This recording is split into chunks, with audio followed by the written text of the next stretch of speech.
আসসালামু আলাইকুম ওয়া রাহমাতুল্লাহি ওয়া বারাকাতুহু। আশা করি আপনারা সবাই ভালো আছেন। আজ আমি আপনাদের সামনে আলোচনা করব আবু সুলাসি মজিদ ফিহি বিগাইরি হামজা ওয়াসল।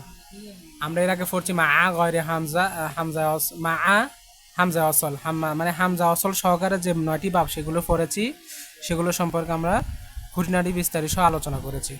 আজকে আমরা আলোচনা করব যে বিগয়রে হামজা অসলে যে 5 বাব আছে সেই 5 বাবগুলো কি কি, সেগুলোর ওজন কি হবে, সেগুলোর মাঝের মোজারের বাবটা কীরকম হবে সেই সম্পর্কে আজকে আলোচনা করব। আজকে আলোচনা শুধু এতটুকু, আজকে আমরা বাব নিয়ে আলোচনা করব না, মূলত আমরা বিগয়রে হামজার 5টি বাব সম্পর্কে আমরা আলোচনা করব। তারপরে পরবর্তী ভিডিওতে আমি টপিক ধরে ধরে একটা করে আপনাদের সামনে আলোচনা করব। যেমন প্রথম বাব হলো ইফ আলুন। এখানে যে হামজা রয়েছে এটা মূলত হামজা অসল না, এটা হামজা কতই। তা হামজা কতই কোনটা? ওই হামজাকে হামজা কতই বলে যে হামজা শুরুতে, বাক্যের শুরুতে, মানে কালামের শুরুতে এসে এবং কালামের মধ্যখানে এসে উচ্চারিত হয়। কালাম মানে কি? বাক্য। বাক্যের মধ্যখানে আসলেও হামজা উচ্চারিত হবে, এই আবার বাক্যের মধ্যখানে আসলেও এটা উচ্চারিত হবে। এটা হচ্ছে হামজায় কতই। আশা করি বুঝছেন। তো ইফ আলুন এর ওজন হলো ইকরামুন, আর এটাকে আমরা সর্বোচ্চ টানবো আক্রমা ইউক রিমু।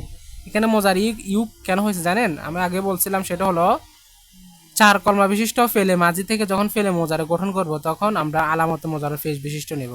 এই জন্য আক্রামা থেকে ইউক রিমু, আর শেষ কলমার পূর্ণ কলমা জের আর লাম কলমা ফেস বিশিষ্ট হবে। তো ইফ আলুন এর ওজন হলো ইকরামুন, সর্বোচ্চ টানবো আক্রমা ইউক রিমু থেকে। আচ্ছা, তাফঈলুন তাসরিফুনের ওজনে আমরা গর্দান টানবো সররাফা ইউসররিফু তথা আইন কলমা তাসদিদ দিয়ে। 3 নম্বর হলো তাফাউলুন তাকাব্বালুন এর ওজনে আমরা গর্দান টানবো তাকাব্বালা ইয়া তাকাব্বালু। ভাবে মুফাআলাতুন এটা মুকাতালাতুনের ওজনে। ইউকাতিলু আমরা কাতালা ইউকাতিলু ওজনে আমরা এটাকে সর্বসর্গগুলো টানবো।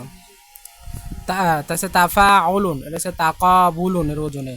তাহলে তাকাবালা ইয়া তাকাবালু এর ওজনে আমরা টানবো। এই ফেলগুলো ফেলে এগুলো এগুলো ফেলে লাজেম না, এগুলো ফেলে মুতাআদ্দি, তথা এগুলোর মাজহুলও আছে প্লাস এগুলোর মাফুলও রয়েছে। আশা করি বুঝছেন। আর আগামী ভিডিওতে আমি ইনশাআল্লাহ তাআলা প্রত্যেকটা বাবের চিনার উপায় এবং তার সরফসগির এবং বিভিন্ন মাসাদার দ্বারা আমি আপনাদেরকে সরফসগিরগুলো টেনে শোনাবো। আর মনে রাখবেন এই বাবগুলো বেশি প্রচলিত ব্যবহার, মানে বেশি ব্যবহার হয়। বিগয়রে হামজা অসলের যে 5 বাব, এই 5 বাব বেশি প্রচলিত ব্যবহার হয়। মা গয়রে হামজা 9 বাব আর বিগয়রে হামজায়ের অসলের 5 বাব, মোট এই 14 বাব সবচেয়ে বেশি ব্যবহার হয়। আর এর আগে আমরা কি সোলাসি মুজাররাদের কয় বাব বললাম? 9 বাব। তাহলে কত বাব হচ্ছে দেখেন তো, এখানে 9, এর আগে ছিল 9 আর এখন হলো 14। তো 9 6 কত? 13 এর 3 হাত থেকে 1 1 2 23। এই 23 বাব সবচেয়ে বেশি প্রচলিত ব্যবহার হয় আমাদের। আশা করি বুঝছেন। এই 23 বাব আমাদের বেশি প্রচলিত ব্যবহার হয়। এই 23 বাব আমরা আশা করি ভালো করে শিখব। তো আগামী ভিডিওতে আমি ইনশাআল্লাহ তাআলা ওই বাবগুলোর প্রত্যেকটা ভিডিও আস্তে একটা একটা করে আমি আলোচনা করব।